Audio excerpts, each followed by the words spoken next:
तो दोस्तों आज मैं आपको बताना चाहती हूँ निर्जला एकादशी के बारे में। ये निर्जला एकादशी का व्रत प्रथम बार किसने किया था, क्या खाया जाता है, इसकी पूजन की विधि क्या है। दोस्तों मैं प्रियंका, स्वागत है आपका इस अपने चैनल में जिसका नाम है प्रियंका की दुनिया। तो दोस्तों अगर आपने मेरे चैनल को अभी तक सब्सक्राइब नहीं कर रखा है तो प्लीज मेरे चैनल को सब्सक्राइब कर लें। जो बराबर में बेल आइकन का जो बटन होता है उसको प्रेस कर लें। अगर आपको वीडियो पसंद आए तो मेक श्योर लाइक कर दें। तो चलिए स्टार्ट करते हैं व्रत के बारे में बता। तो दोस्तों सबसे पहले हम मुद्दे पे आते हैं कि क्यों किया जाता है ये व्रत। साल में एकादशी आती है, 10वीं जो होती है उससे जो नेक्स्ट डे होता है उसको बोलते हैं हम 11 को बोलते हैं एकादशी। तो दोस्तों जो एकादशी को हम तो उसको बोलते हैं एकादशी। अगर दोस्तों आप 24 की 24 एकादशी नहीं कर पा रहे हैं तो आप ये एक निर्जला एकादशी का व्रत करें और सारी एकादशियों का फल प्राप्त करें। और अगर आप भगवान विष्णु को खुश करना चाहते हैं तो ये वाली एकादशी का व्रत जरूर करें। अगर संभव है आपके लिए तो सारी एकादशी का व्रत करें। ये बहुत ही पुण्य और फल देने वाली एकादशी व्रत होता है। तो निर्जला एकादशी कब आती है, मुद्दा ये है कि निर्जला एकादशी कब आती है। तो निर्जला एकादशी मैं आपको हिंदी महीने में समझा रही हूँ। निर्जला एकादशी जेठ मास के शुक्ल पक्ष के 11वें दिन पे आती है। जो 10वीं होती है उससे जो नेक्स्ट डे होता है, फिर से आपको बता रही हूँ 11वें दिन पर ये एकादशी आती है। और दोस्तों ये 2020 में 2 जून को एकादशी पड़ रही है। जो 2 जून आने वाली है उसी को एकादशी पड़ी है। मेरा मोटिव यही था कि आप तक मैं ये वीडियो पहुंचाऊं, क्योंकि 2 जून देखिए आने ही वाली है। तो अगर कुछ लोगों को कुछ पुण्य प्राप्ति करना चाहते हैं तो इस व्रत को जरूर करें। आती है कि प्रथम बार किसने किया था। तो दोस्तों जैसे कि हमारे ग्रंथों में लिखा है कि 5 पांडवों को तो आप सब जानते ही होंगे कि पांडव इस व्रत को करते थे।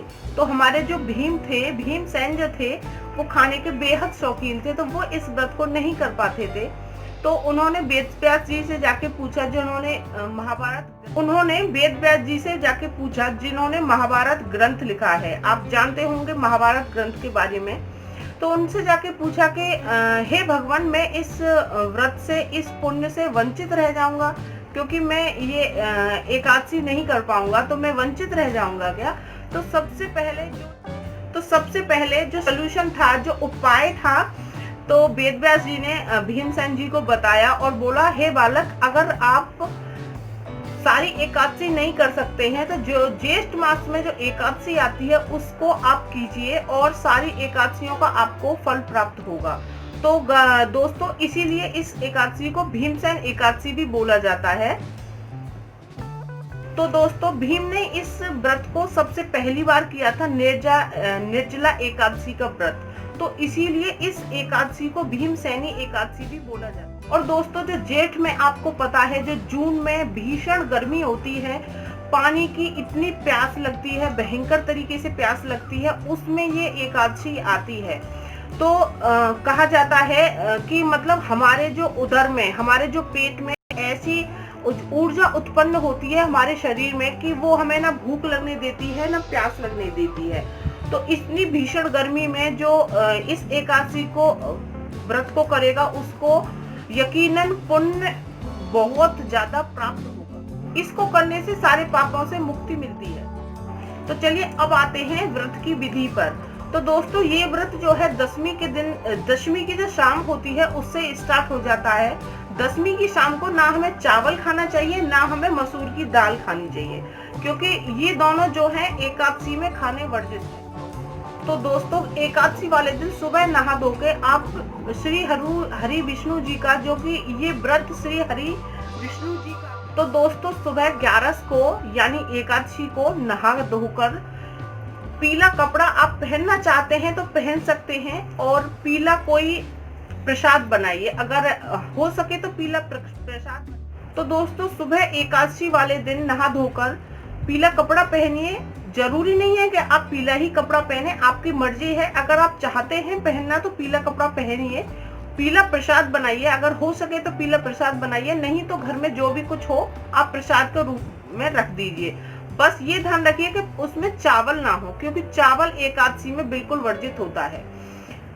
पीला फूल लीजिए, सफेद तिल लीजिए, उन दोनों को हाथ में रख के और आप अपनी एकादशी की कथा पढ़िए और ये संकल्प लीजिए कि मैं आज पूरे दिन एकादशी का व्रत कर रहा हूँ या कर रही हूँ, और ये निर्जला एकादशी है।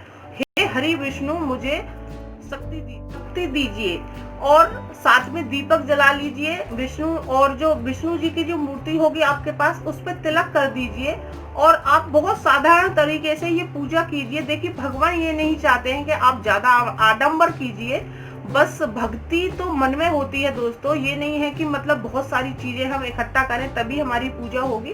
अगर आप ये सारी चीजें भी नहीं करना चाहते हैं तो मत कीजिए, कोई दिक्कत नहीं है। लेकिन हाँ, एक काम जरूर कीजिए, अगर उस दिन अगर आप पानी से भरा मटका दान कर सकते हैं, पानी पिला सकते हैं, तो उतना पानी आप दान कीजिए। जो भी आप पंडित को, ब्राह्मण को, जो भी आपके यहाँ पे बोला जाता है, नहीं तो एक लोटा लीजिए, लोटे में पानी भर के उसको भी दान कीजिए। क्योंकि ये जो एकादशी जून के महीने में, भयंकर गर्मी के महीने में पड़ती है, तो इसलिए पानी की बहुत ज्यादा जरूरत होती है, तो इसलिए पानी ज्यादा दान किया जाता है। पंखे होते हैं ना, हाथ वाले पंखे जो होते हैं, जो जूट के बने हुए होते हैं, कुछ लोग उनको भी दान करते हैं।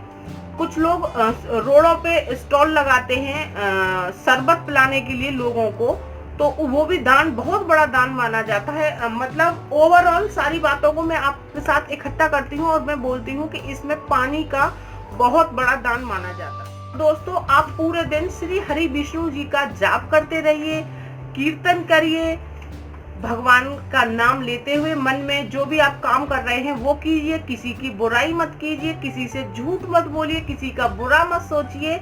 तो दोस्तों, ये तो हमारी डेली रूटीन में भी बात अगर हम अपनाएं तो बहुत अच्छा होगा। और व्रत वाले दिन तो बिल्कुल भी नहीं हमें ये सारी चीजें करनी चाहिए, क्योंकि व्रत हमारा तभी सफल माना जाएगा। क्योंकि ये नहीं है कि आप व्रत कर रहे हो और किसी की चुगली कर रहे हो, किसी की मतलब गंदा सोच रहे हो किसी के बारे में, तो प्लीज एकादशी वाले दिन।